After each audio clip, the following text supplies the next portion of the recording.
Hello, I'm Devi Gopalan in Kuala Lumpur with the top stories here in Al Jazeera. Thousands of Chinese soldiers remain on the streets of Urumqi to maintain a tense calm between ethnic Uyghurs and Han Chinese. Clashes between the groups have paralyzed the city over the past few days. More than 1,000 people have been injured.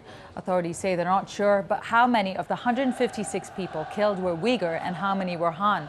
But a senior party leader has vowed to execute anyone guilty of murder during the rioting. Melissa Chan is in Urumqi, and she says that people there are still nervous. This morning we spent a few hours walking around the Uyghur neighborhoods. We saw fruit stands and vegetable stands being set up in markets, almost fully operational again. People still cleaning up shattered glass on the streets, but there is a semblance of normality now. Although it's still quite tense, some people were most people rather, were quite unwilling to speak to us about what's happened in the last few days.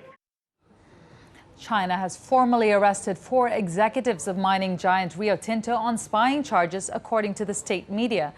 The Australian mining company is among a group of miners locked in negotiations with China over iron ore prices. On Sunday, police detained and questioned 3 Chinese executives and 1 Australian on suspicion of espionage and stealing state secrets. They're reportedly members of Rio Tinto's iron ore sales team based in Shanghai.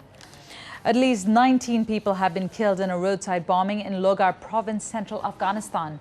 A truck filled with explosives had overturned outside a school on Wednesday night. When police investigated the vehicle early on Thursday, it exploded.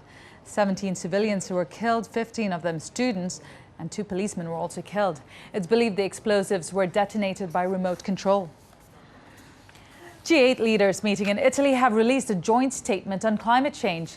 They say they want all industrialized nations to reduce their greenhouse gas emissions by 80% by 2050.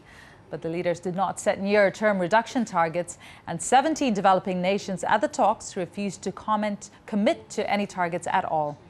Now, for the latest updates, you can always log on to our website, and the address for that is aljazeera.net/English.